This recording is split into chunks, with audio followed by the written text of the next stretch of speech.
Good morning, everybody, wherever you might be in this wonderful world of ours. Happy Good Friday. I hope it's a good Friday for you, wherever you might be in this wonderful world of ours. Um, you're all very, very welcome to this In the Spotlight with me, your host, Seamus Corrie, wellbeing consultant and mental health practitioner. I am delighted and honoured to be with you today, and I celebrate where we are in terms of the series, and I appreciate your continued support for this series, your continued engagement in this series, and a continued following and subscription of this series. I'm also really appreciative of the comments that you've left after listening to episodes, which really helps me define my content, but also helps me produce the best content I can based on the comments and feedback coming back. So please keep those coming. You won't want to miss today's episode. I have a wonderful individual in front of me who is a coach, a facilitator, somebody who works in the diversity, equality and inclusion space, who's extremely passionate about engaging individuals to discover their mission, vision, value and purpose, and she supports individuals on that journey. And you know, she's just one awesome human being, and it's great to have her on this series this morning. Harroop Sandhu, you're very welcome to In the Spotlight. How are you feeling this morning, this Good Friday? I'm very well, thank you, and thank you for inviting me. I'm looking forward to discussing all things equity, inclusion, diversity with yourself today. Great, Harroop. For those, I know a little bit about you, and we've had a previous discussion. But for those who don't know you, Harroop, would you mind giving the listenership an introduction as to who you are and where you're from and what you do? Yeah, absolutely. So I'm a leadership coach and consultant in equity, diversity, and inclusion. And my background is largely about working with leadership teams in the education sector, um, which I've been doing for about 20 years. But my mission now is really to help support organizations to get the very best out of their people and to do equity, diversity, and inclusion work without the shame and blame. Yeah, Because what I've found is when we think about all issues related to equity, diversity, and inclusion, often there's a reluctance or a hesitance to talk about it because people don't have the right vocabulary or they feel like they don't have the right knowledge. yeah, And my aim is just to help people to hold the mirror up and to enable them to do more because they actually have more power than they think. And then to not distance themselves to the problems that are happening in the world and to take responsibility in a way that's supportive so that they can in turn help those that are marginalized or oppressed within their own organizations or communities. magic. A powerful work and amazing work that you do, and I know from the work that we both do, equality and diversity is one of these subjects, and inclusion are one of these subjects which continue to change in terms of its approach and in terms of its language. Um, in terms of your experience, Haroop, are we are we thereabouts, or have we much work still to do in terms of this area, developing a really robust diversity, equality, and inclusion framework? I think for those people that are committed to people work, um, they're on the journey, and like safeguarding work, or any other project that we undertake, there's an infinite goal of always being better. So Mm, it's not a particular milestone that we need to necessarily achieve to know that we've done it. And I mm, think that's the wrong approach. But it's about thinking about how do we evolve and how do we always get better in our work in terms of dealing with humans in a more, empathetic way, especially when we don't share the same lived experiences as well.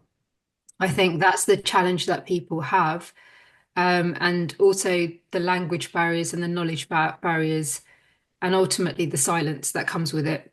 So I think people are making the right steps. It doesn't make it easy when there's political agendas or strong systems that are upholding discrimination, Mm. and we don't feel that we have the power to challenge them or to approach things differently within our own organizations. We just think it is, but I feel like we have more power and control than we'd like to believe sometimes. Yeah, absolutely. So, I mean, and you've mentioned there quite candidly, I think that it does come down to knowledge, awareness, information, education, and the continued development of language and how we actually speak about the issue is massively important to ensure that we don't indirectly discriminate when when we're speaking about it.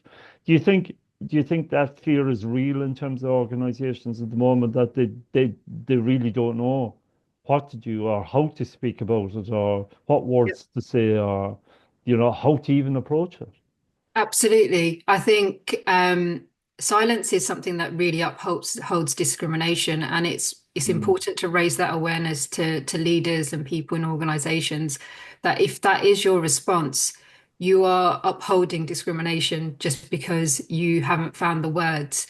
Um, and there is a real fear. Like when I was working with organizations after the race riots happened or the gender questioning document came out, mm, there was a huge silence from organizations. People were being affected by these events based on their lived experiences and identities. And because leaders didn't know what to say, they said nothing. And I think, in terms of knowledge and power, what we often look to is the gaps in the knowledge about a protected characteristic. mm. And to close that gap, we try to do more reading and find out a bit more information, or we become overwhelmed. Yeah. But my thinking is that rather than fixating on that gap of knowledge, think about yourself first and your own relationship with that identity. And that's often the work that I start with.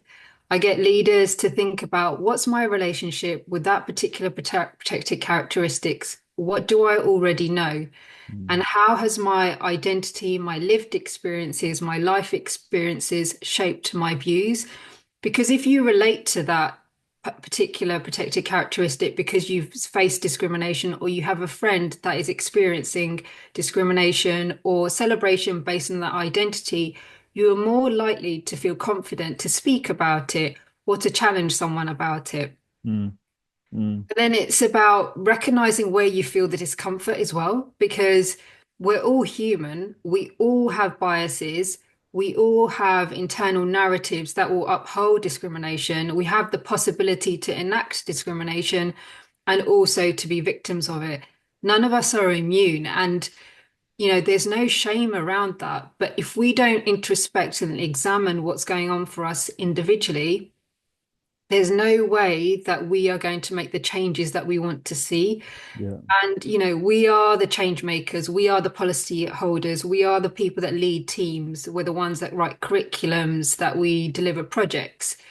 If we don't unpack what's going on with us internally, it's going to influence the output of what the work that we're doing. And I think rather than fixate on, well, how do I fix this work or how do I fix this issue or how do I help them over there, start with yourself. Yeah. Yeah. Um, and and I for one try to be as conscious as I can about the language I use and Mhm. how I speak, and and I suppose we do that as leaders, as facilitators, as trainers.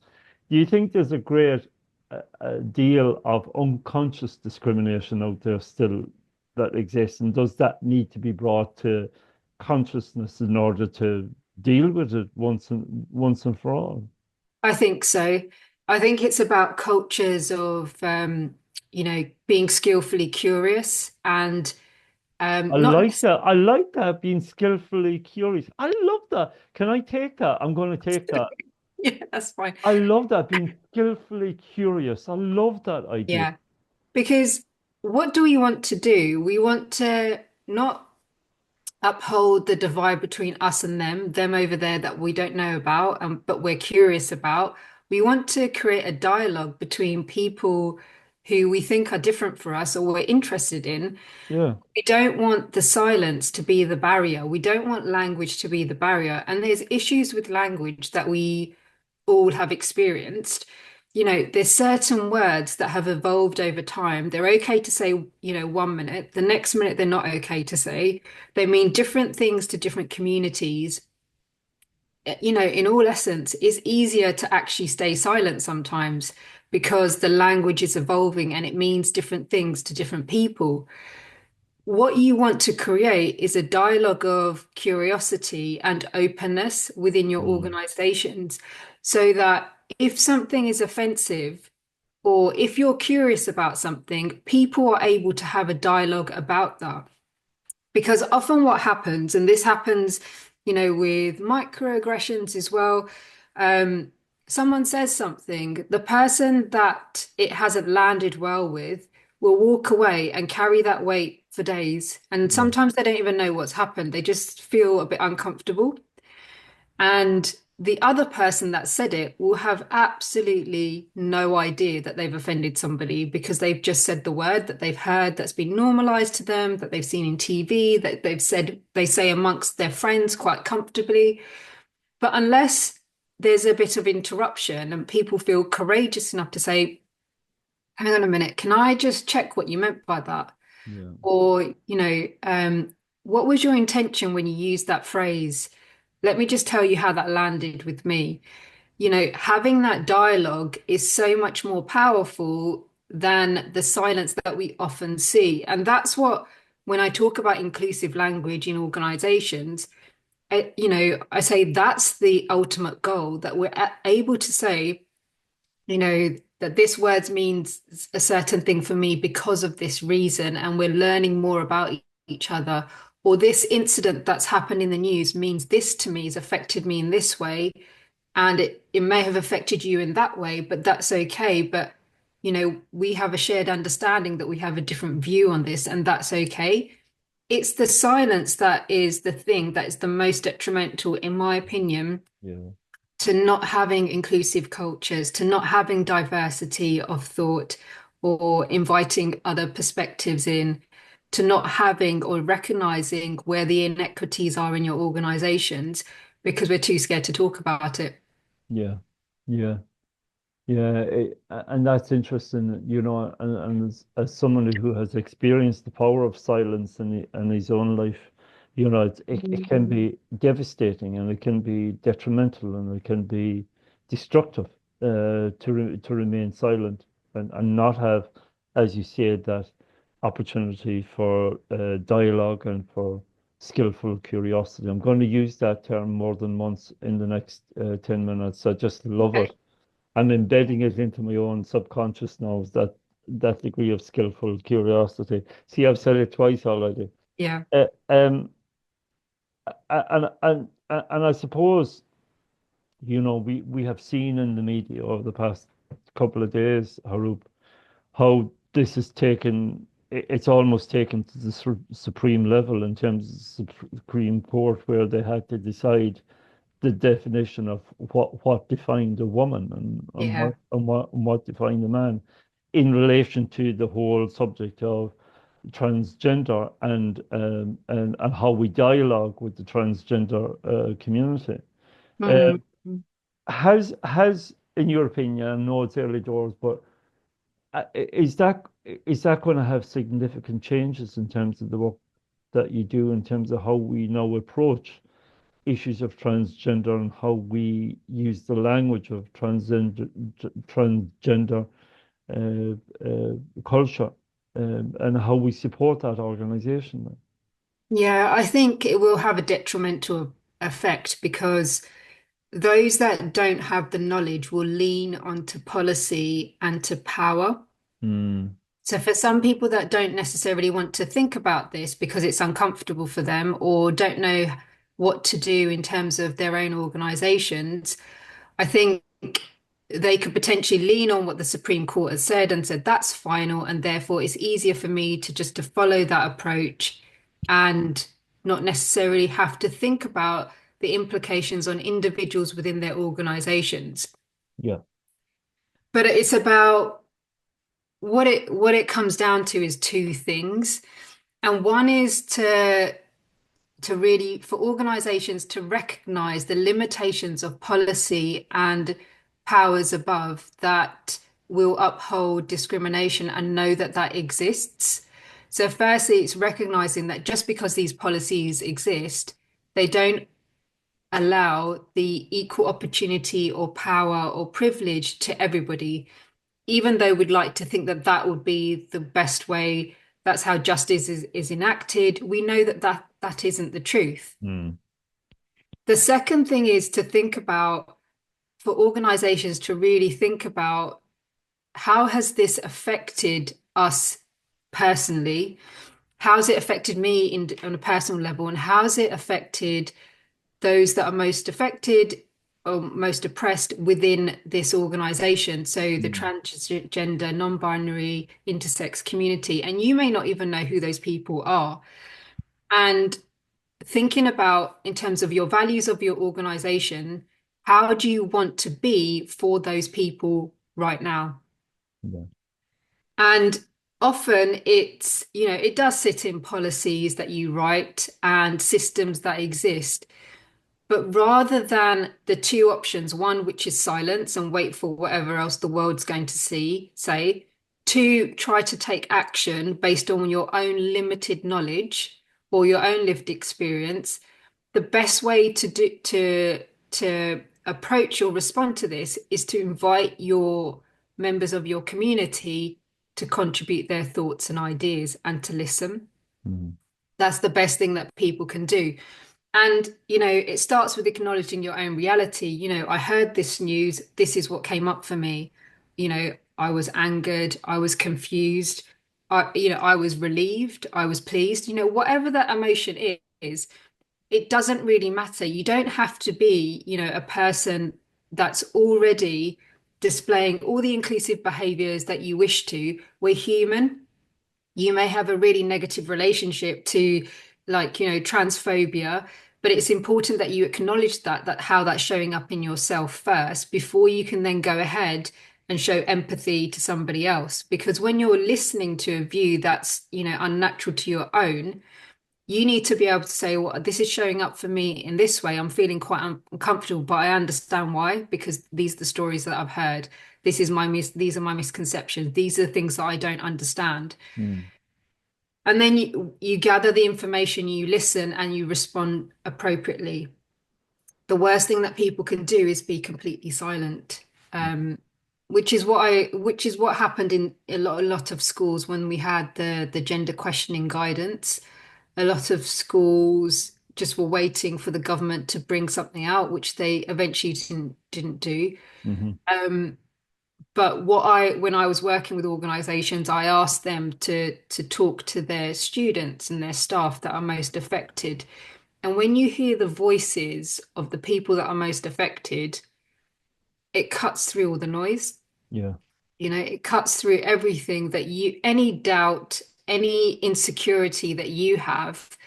Because ultimately, in most organizations, you want people to thrive. You want to create opportunity for everybody. You want people to be happy.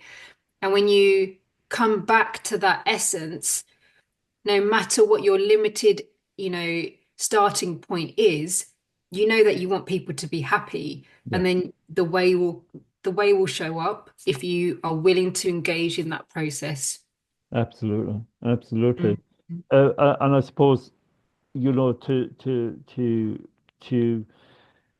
compound that in some way, by remaining silent, we remain complicit in the discrimination that's taking place, right? Absolutely. And that's it. And that's why I always start with, what's your relationship with identity? Have you distanced yourself because you don't know enough? Or Mm. you don't have a friend that is experiencing, the discrimination right now? It's recognizing that by stepping back or staying silent, you're allowing this discrimination to exist, not only in the wider world, but within your organization. You're choosing not to engage with this. Yeah. And while policies and procedures and protocols are helpful, is it not a wider question of organizational culture and what the culture of the organization is and how that supports equality, diversity, and inclusion? Yes, it is. I think both go hand in hand. Your policies need to be looked at through the lens of equity to ensure that you're not leaving anybody out of the conversation, Mm, especially things like family leave policies. Um, but your policies need to be there for those that are thinking about or in a situation and not comfortable enough to speak to one of their leaders about a situation so they can read the policy and know that it applies to them. yeah, But the policy also needs to be enacted by everybody that is involved in the organization. So it can't just be a document that says all these things, but we're not living by those ideals. yeah, and it just sits in a server somewhere and sits in a folder and is there for review if somebody asks the question, do you have a policy on this, right? Absolutely. And that's it. And And I think, organizations will review their policies annually or after 18 months. Mm, And I think part of that checking process is which voices have we not included or are not reviewing this policy and would be useful to include. So you're inviting other stakeholders in to have a look at the policies and share with you what's missing out. And that's where it's about thinking about the power and privilege that we have. If you're a leader of a team or an organization, recognize the power that you have and recognize the power within that identity that might be showing up and redistribute the power. yeah, So, invite people in. Don't expect, because I'm the leader, I have final say and I know everything. Recognize where you don't have the power because you don't understand and co-create a solution. It's not for those that are marginalized or oppressed to come up with the solution. It's not for you to have the final decision. It's about having an engaged dialogue about both of your experiences and what needs to happen for the benefit of the organization. yeah, Mhm. yeah. it, it, it, and I suppose in terms of the journey that we've taken in terms of society, the initial talk in the 80s was all about the gay community and the homosexual community and the lesbian community and how, Section 58 was very much imposed in the 60s and 70s, where it was a criminal offense to be gay or to be Yeah. lesbian or to, express your sexuality in a different way. And obviously, we've moved significantly away from that. Are there still are there still holds legislatively within the legislative framework that to con that continue to, I suppose, consciously or unconsciously discriminate against people in our society today? I think, yeah, that there are definitely policies and, legislation that does uphold that discrimination. Um, so, for example, like the Equality Act is there to protect those with marginalized identities, Mm, but it's also illegal to put in place equitable practices to favor certain people unless you have certain protected characteristics. fantastic. Yeah, It's almost like saying, well, yes, we're going to protect these people, but we can't favor certain people in certain roles because we're not allowed to as well. yeah, So it's it's a fine line of interpretation, and sometimes some of these policies are saying the right things, but they're not being enacted in the right way. okay. Um, and I think that's where it's really important for leaders to think about what their culture and values is, how they want to show up, and think about what their policies and systems are to allow that to happen. Because the wider systems and policies as they stand have not really done a lot to touch, discrimination and the outcomes that we're seeing. Yeah.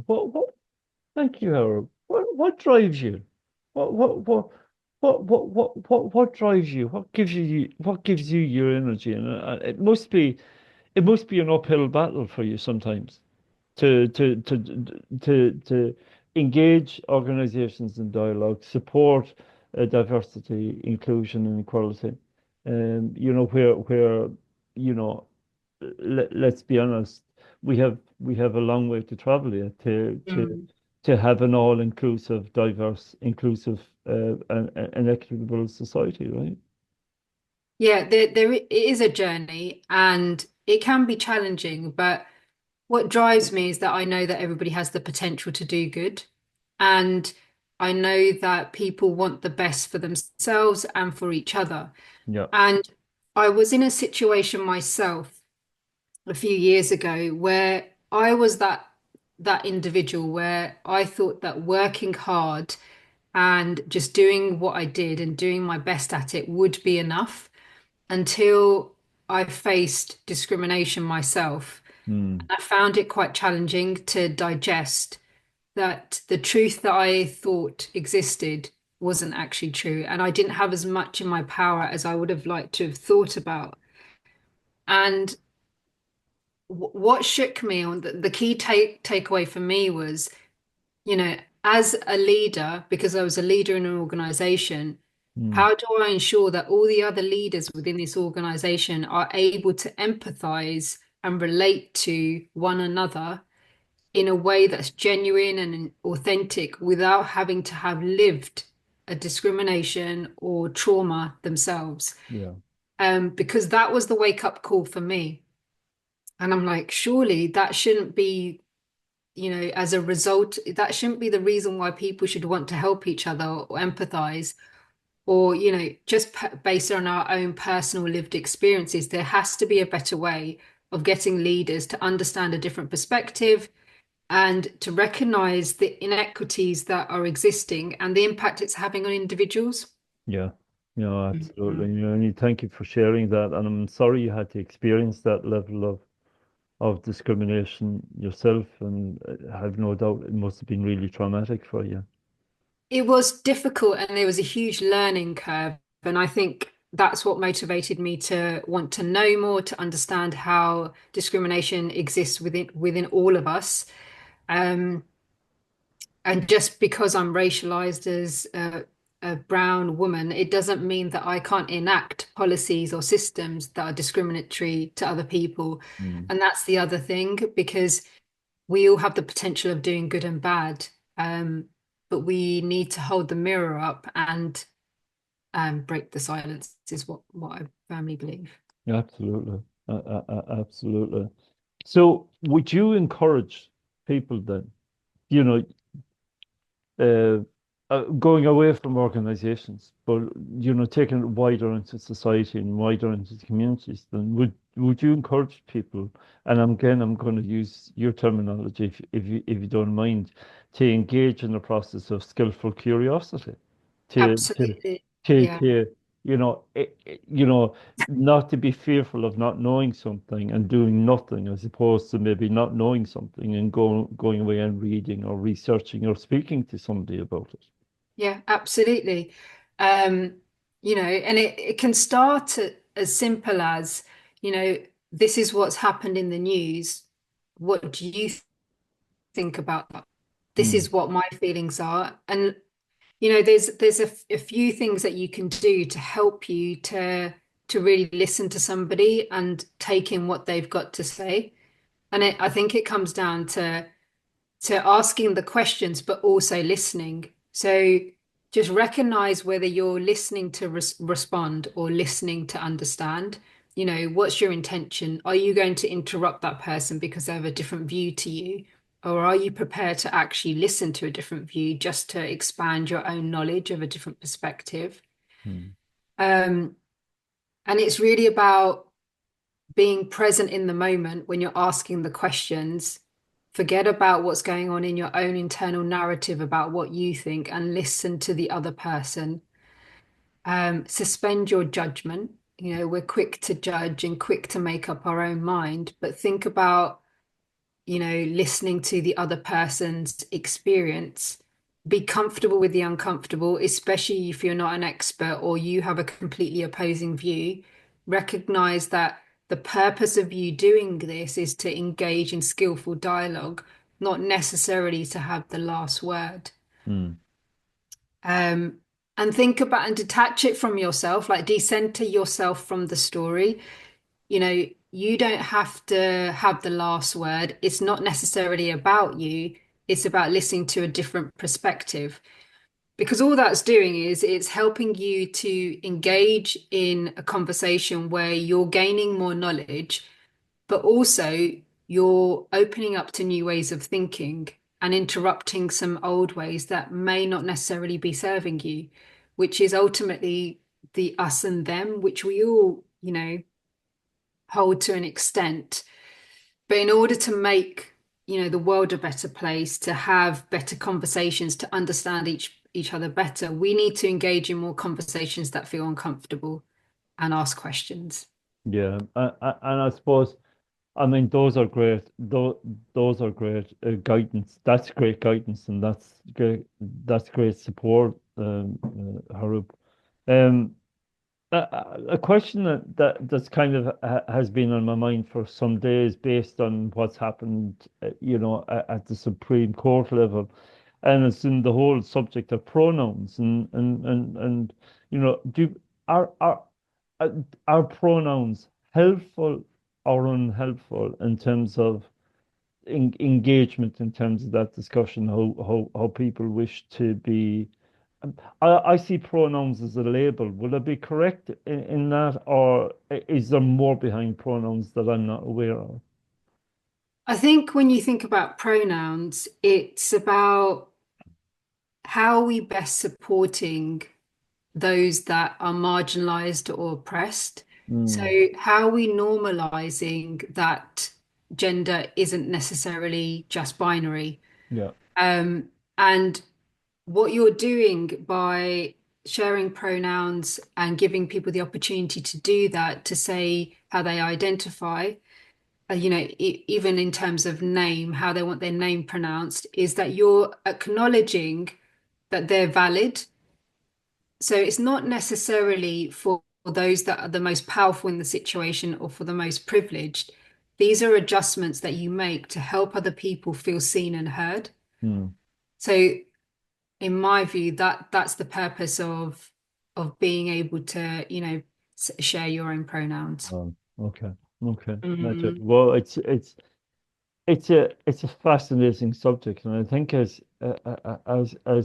we come to the end of our discussion today, you know, I certainly am going to go away with a sense of skillful curiosity. Right? That's going to be my big takeaway from today. Uh, I love the idea of decentering yourself from the conversation, looking at it from the wider perspective, and mm, and taking yourself out of the dialogue, as it were, and looking at the wider perspective, right? Essentially, and by engaging in that process of learning and awareness, and dialogue, because and I hear quite clearly, coming forward from you, that silence is the big killer. Silence is the big discriminator, right? By remaining silent, then you're not helping anybody. You're not helping yourself. You're not helping the organization. You're not helping the culture. You're not helping the value. And ultimately, I think we're not helping society either by remaining silent. absolutely. I mean, we're conditioned not to talk about these things. Yeah. And there's a reason for that, that it just upholds that power, privilege, and the hierarchy. So it's important that we always remain curious and we always challenge what's going on. And, especially I say that to educators who are working with young people.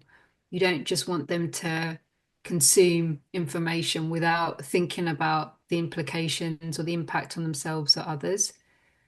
Um, and take collective responsibility for things that exist and not shy away from challenging things or think about an issue and separate it from ourselves totally. You want people to care about each other. Yeah. I feel there's a book in there, Harold. I feel there's a book. I sense there might be a book in play. Is there a book in play? I've been art, yeah, some people have recommended that I write a book. Maybe I will. Yeah, consider a copy sold already. Absolutely. I think it would be a worthwhile copy in anybody's library. I think to share your knowledge and experience and understanding, but also the support that you can give to individuals and organizations to continue the journey to ensure that uh, you know, yeah, we look, and let's be honest, we're all human beings, and we've all made mistakes. But it's learning from those mistakes, and it's learning from those learning opportunities, which for me is a mistake. It's a learning opportunity. It's not necessarily doesn't have to be a negative thing. And it's true, Yeah, and it's through that learning that we will further and widen our awareness of what it means for us as human beings to live in a in an inclusive, diverse, and equitable society, and what that means. Not only for me, but for for those that I live around and beside as well, right? It's because that's what society is all about, isn't it? absolutely. It's about, understanding each other, knowing that we can be different and still have happy, fulfilled lives and still be able to engage and be kind to one another.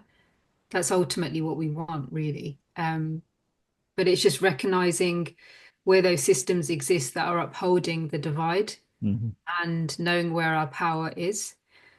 Um, and it's the ripple effects of being skillfully curious, I think, and being able to say, "Oh, I noticed your response was this when this happened. Do you want Mm. to talk a bit more about that?"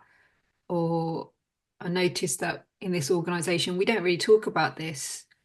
Do you want to add anything else to that? Do you think there's a reason for that? Mm. So you detach it, you make it less personal, but you get Mm. people to think and raise people's awareness, asking good questions. And I think that that is easily done. It's not necessarily you have to enact this policy and do this. I think it starts with the conversations, um, because often we have to wait for that annual survey that's anonymous to hear what people think. But wouldn't it be great if people could just talk to each other and raise these things as and when they happen, rather than carrying the weight, shame, blame in their day to day because it's consuming, it's too much. Yeah, yeah, you're absolutely right, and I fully Mm. concur with you. I think we need a more dynamic approach to engaging opinion rather than just leaving it to the end of a year where you have an anonymous survey coming through. And I think certainly in the work that I do around mental health and wellness, I try to engage people on a more regular basis, Yeah. to ask the questions, to challenge opinions in order to embed a sense of wellness and culture. And I can also see how you are a specialist in what you do because you've left me with more questions than answers today that I now need to go away and become more skillfully curious about raising my game and my awareness and my understanding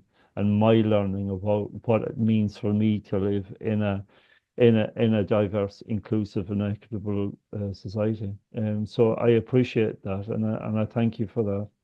Harroop, where can organizations, people, individuals, where can they find you? Where's the best place to capture you? Not So capture, not capture, not capture you. get in touch. Yeah. Yeah, yeah, get in touch. Yeah.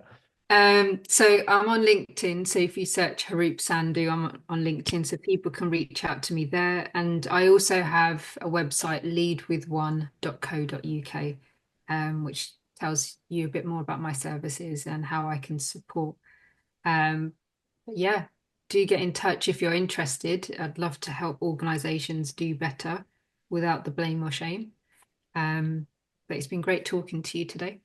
And likewise, Sarah, but I mean, I could speak to you all day because it's a subject that I'm very passionate about. In terms of the generally subjects of wellness and good mental health, I think equality, diversity, inclusion fits right into that framework, as it does, because we are by our very nature human beings, and I think we all have a degree of responsibility to support one another to live